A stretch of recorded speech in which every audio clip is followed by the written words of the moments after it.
Hello everybody and welcome.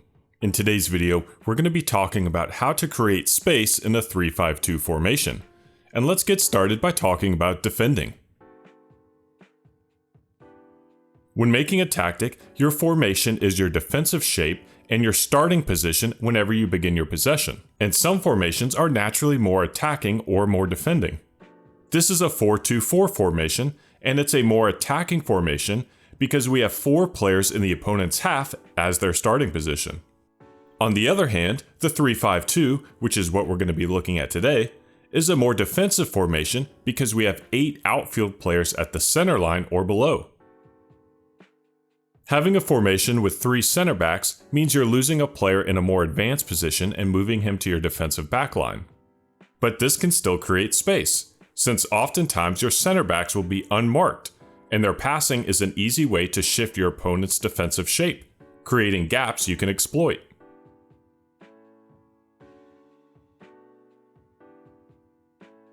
On top of that, those 3 center backs form a strong defensive wall, and combined with your midfield, make it difficult for opponents to work the ball in the most important area of the field. Which means the benefits of the 3-5-2 is that, unsurprisingly, it's a strong defensive formation. You also have the ability to control the midfield, since you have 3 midfielders positioned there, in addition to the center backs that can help out. It can also be used in multiple playstyles, from a defensive counter system to a high-press possession focus. The drawbacks to the 3-5-2 is that because of your player's starting position, it takes more work to create an effective attack, since most of them are starting behind the center midfield area. Related to this, it can also become top-heavy, where your strikers carry too much burden for the scoring. Finally, the wingback position is vital, since they're the only players you have positioned out on the flanks. So now that we have an idea on what's good and bad about this formation, how do we go about creating space? Well, for today's tactic, we're going to focus on 3 elements. The first is that I want movement from at least one center back. A center back moving into an attacking position will often be in open space and have time on the ball to make a play. Second, I want to create some combination play on our flanks. I don't want my wingbacks to be by themselves and just hitting in crosses, so I want to use player roles that will give us interplay in those wider areas. Finally, I want to use opposite roles for our strikers. We have 2 of them, so I want one striker focusing on leading the line and one that will drop deep. Now that we have the basics of the formation and some goals on how to try and create space, in the next section we'll go about selecting our player roles. Beginning with the center backs, I want at least one providing movement, and there are 2 roles that excel at this: the libero and the wide center back. For this tactic, I'm going to use 2 wide center backs, one on attack and one on support. This will give us variety in our movement, and both roles will help in wider areas as well. Here's my player on the ball, and this is the wide center back on attack. When the wide center back gets the ball, he's going to dribble towards the byline while also giving us width. A quick interchange of passes will free up space.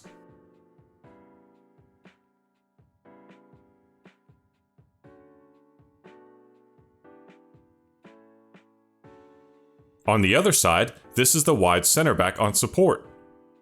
He's going to get the ball and step into open space in the midfield and create the scoring chance.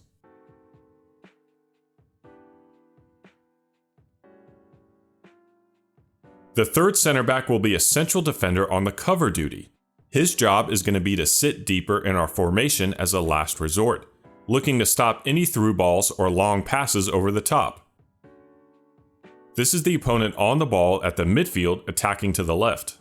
Here's my central defender on the cover duty. He's going to drop and intercept the long ball over the top.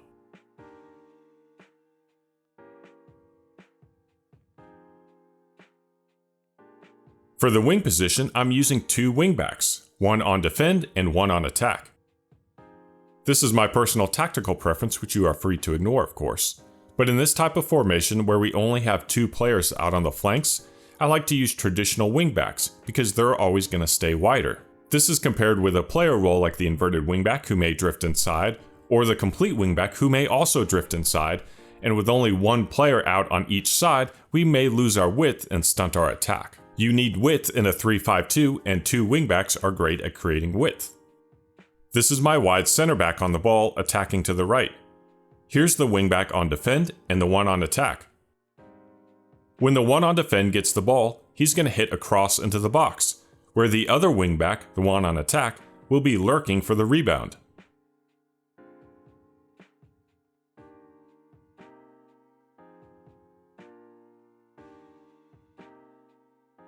Now that we have our defenders, in the next section we'll go over the midfield player roles.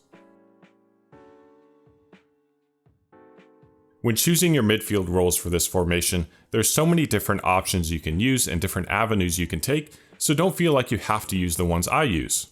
Because in this one, I've used the combo of the Mezzala and Carrilero along with the Regista in the defensive midfield.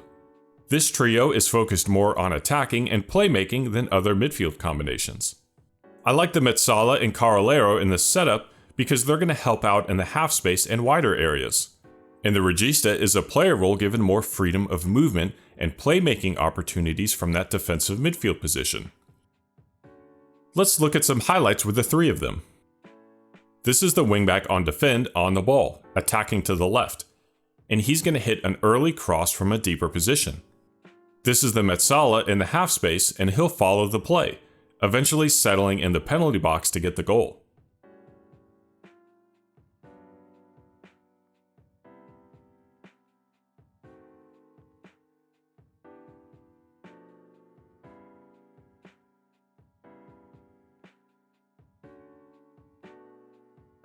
In this one, when the Mezzala takes it out wide and we work the ball centrally, the Carrilero will sit in his usual position just outside the penalty area.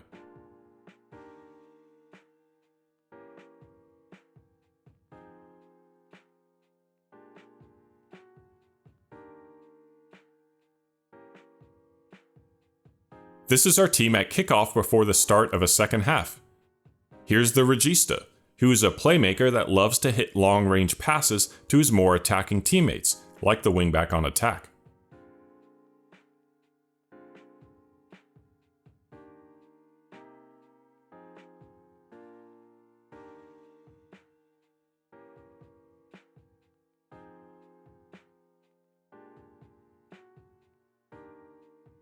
And finally, here's a highlight of all of them working together.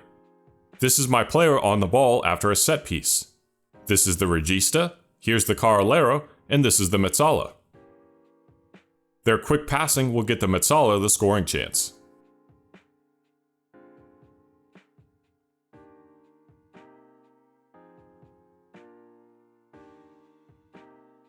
For our last position group, let's check out the strikers. I mentioned earlier in the video that I like to use 2 strikers that focus on opposite movements in this type of formation. Some combinations could be something like a false 9 and a poacher, a target forward and a complete forward, a pressing forward on defend and a pressing forward on attack, or you could use the pair that I've chosen, the advanced forward and the deep lying forward. The deep lying forward will drop into the midfield space and the advanced forward will look to lead the line, but both of them will be involved in the build-up in some capacity. This means opponents will have difficulty tracking and marking both of them. This is my wide center back on the ball, having just gained possession. Here's the deep lying forward, and he's going to link play to the wingback, continuing our attack and focusing on getting teammates involved.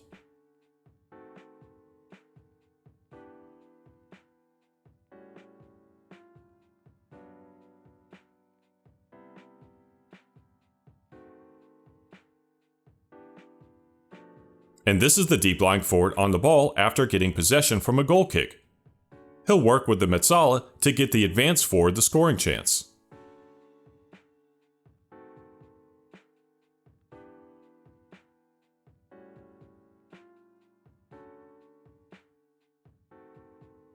Now that we have all our player roles, in the next section we'll look at the team, the final tactic, and how it does in a match. We head to Italy and Inter Milan, and this is our 3-5-2 with the player roles we've gone over.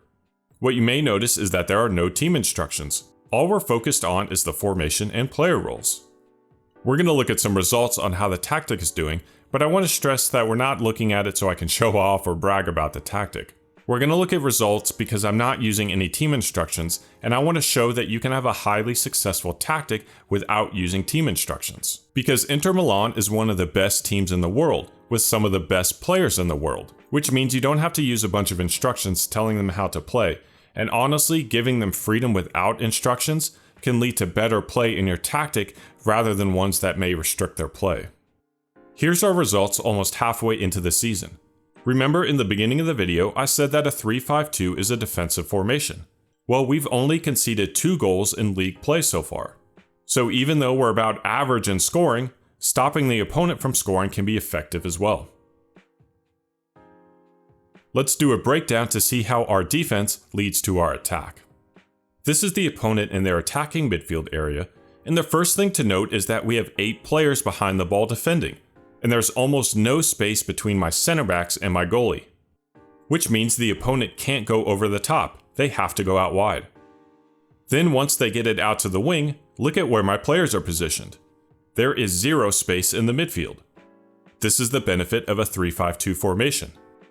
The opponent would either have to hit in a cross or keep trying to pass it around the back. Their attack fizzles and we win the ball back to start our possession. This is the wide center back on the ball, and the Mezzala, advanced forward, and Carrilero are going to get the ball into the midfield.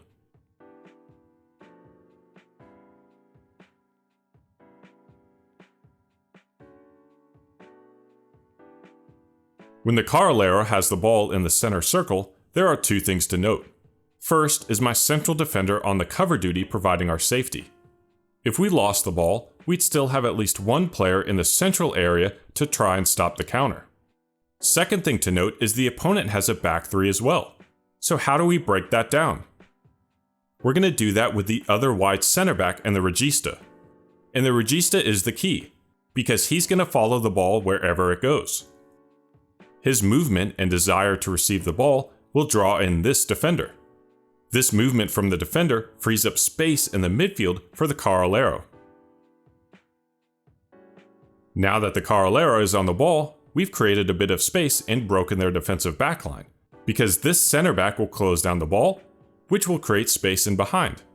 And it gives their other center back a problem because he has 2 players to mark. The Mezzala will drift more into the half space, and the advanced forward will attack the open space.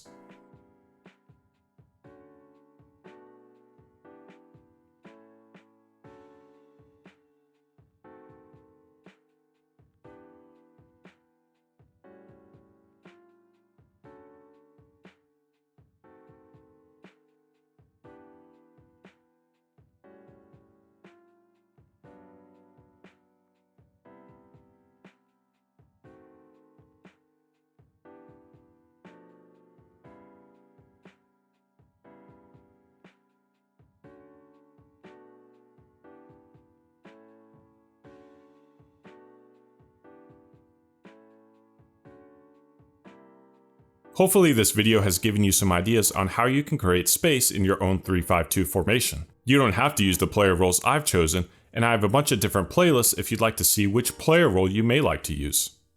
As we wrap up the video, a friendly reminder that I now have a Patreon account if you'd like to support the channel, and on that page is a free link to our Discord server where we're talking about Football Manager. Anyway, that is all for today's video. I hope you enjoyed. Thank you for watching.